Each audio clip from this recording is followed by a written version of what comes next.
मेरा नाम है हरिया, मैं काम करता हूँ बहुत बढ़िया, खाता हूँ खाना और रोज गाता हूँ गाना। अरे यार, आज तो बहुत देर हो गई। इस खतरनाक जंगल को देखकर तो मेरे हाथ पैर ठंडे हो गए हैं।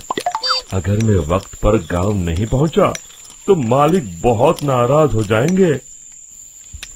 तभी हरिया को एक आवाज सुनाई देती है। सुनिए हरु जी। अरे, ये आवाज किसने दी?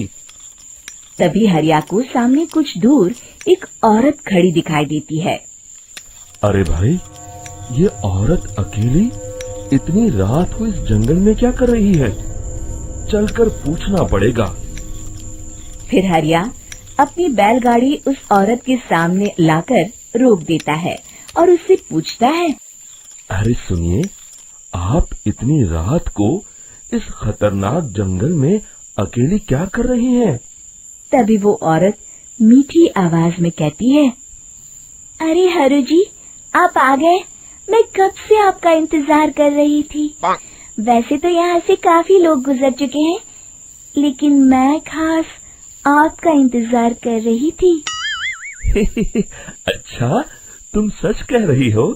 मुझे तो यकीन नहीं हो रहा है। वो क्या है ना, आज तक किसी ने मुझसे इतने प्यार से बात नहीं की। हाँ हाँ हरु जी, मैं सच कह रही हूँ। अब देर मत करिए और जल्दी से मुझे मेरे घर तक छोड़ दीजिए। हाँ हाँ, कौन सी बड़ी बात है, अभी छोड़ देता हूँ। आप मेरे पीछे बैलगाड़ी में बैठ जाइए और मुझे रास्ता बताते चलिए। फिर वो औरत हरिया की बैलगाड़ी में बैठ जाती है और हरिया बैलगाड़ी हाँकता हुआ आगे चल पड़ता है। फिर उस औरत के बताए हुए रास्ते पर चलते चलते हरिया बैलगाड़ी लेकर एक काली गुफा के आगे आकर रुक जाता है। हरिया उस औरत से पूछता है, हाँ देवी जी, आपका घर कहाँ है? यहाँ तो एक गुफा के अलावा और कुछ नहीं है। तभी अचानक वो औरत हवा में उड़ने लगती है। देखते ही देखते उसका सुंदर रूप एक डरावनी चुड़ैल में बदल जाता है और वो जोर जोर से हंसती है। अरे तू तो एक नंबर का बेवकूफ निकला। तू तो बड़ी आसानी से मेरी बातों में आ गया।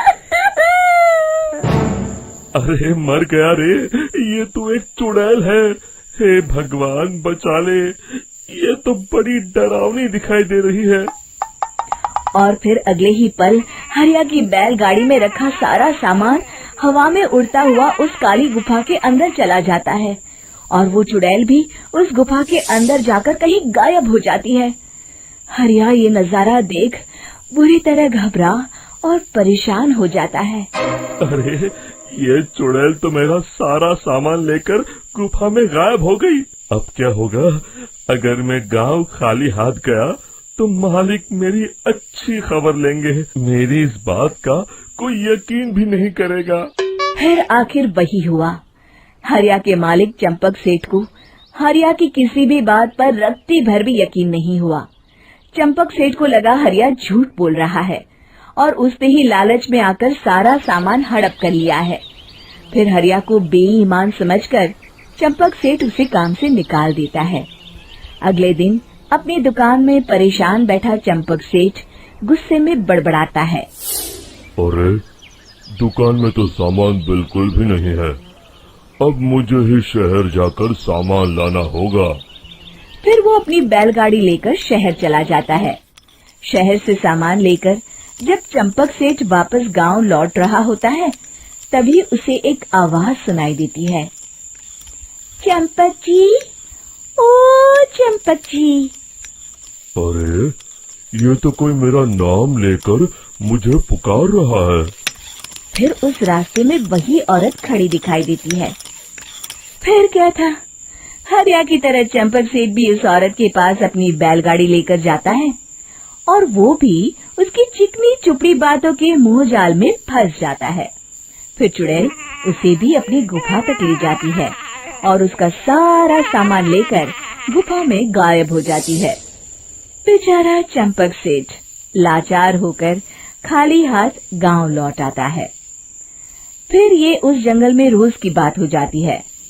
जो कोई भी शहर से कुछ लेकर गांव की तरफ लौटता, वो चुड़ैल उसे बेवकूफ बनाकर उसका सारा सामान लेकर गुफा में गायब हो जाती। एक दिन हरिया एक लकड़हारे को उसी जंगल की तरफ जाते हुए देखता है। फिर हरिया उसे रोकते हुए कहता है, अरे भाई, क्यों अपनी मौत को दावत दे रहे हो? मेरी बात मानो, आगे जंगल में मत जाओ, वहाँ एक बड़ी भयानक चुड़ैल रहती है। लकड़हारा हरिया की बातों को नजरअंदाज करते हुए कहता है, अरे भाई, मुझे पहले ही बहुत देर हो चुकी है, मुझे जाने दो भाई। शाम तक लकड़ियाँ काट कर शहर के बाजार में बेचना है।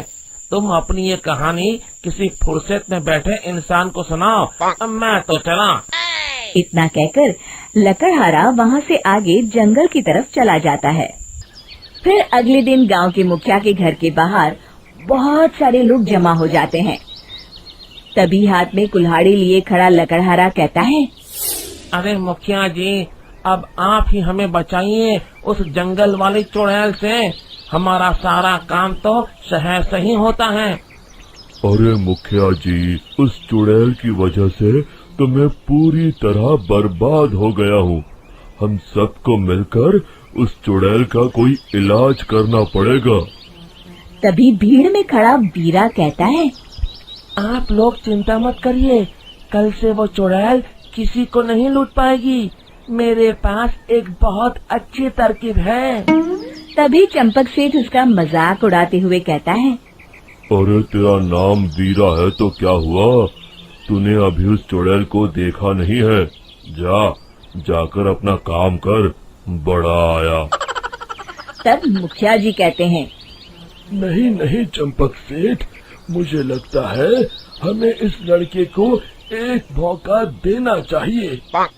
फिर सभी गांव वाले मुखिया जी की बातों से सहमत हो जाते हैं और वीरा शाम को एक बैलगाड़ी में कुछ सामान लादकर उस जंगल की ओर चल देता है। वीरा, ओ वीरा, कहाँ जा रहा है? तभी वीरा मुड़ के देखता है, वही चुड़ैल एक औरत के रूप में खड़ी है। अरे बहन जी, मैं आपको ही ढूंढ रहा था। देखिए, मैं आपके लिए क्या लाया हूँ। हैं? अरे वाह, तो खुद मेरे लिए इतना सामान लाया है।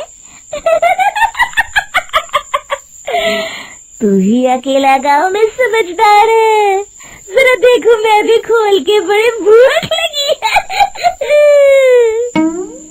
जैसे ही चुड़ैल उस सामान पर से कपड़ा हटाती है, एक भगवान शिव की तेज रोशनी उसके अंदर मूर्ति से निकलती है और चुड़ैल अपने असली रूप में आकर जलने लगती है।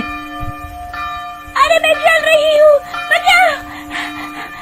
बचाओ! ओम नमः शिवाय, मर गई मैं! देखते ही देखते वो चुड़ैल राख के साथ उड़ जाती है और सभी गांव वाले भी वहां जाते हैं। शिक्षा बुराई पे सदा अच्छाई की ही जीत होती है।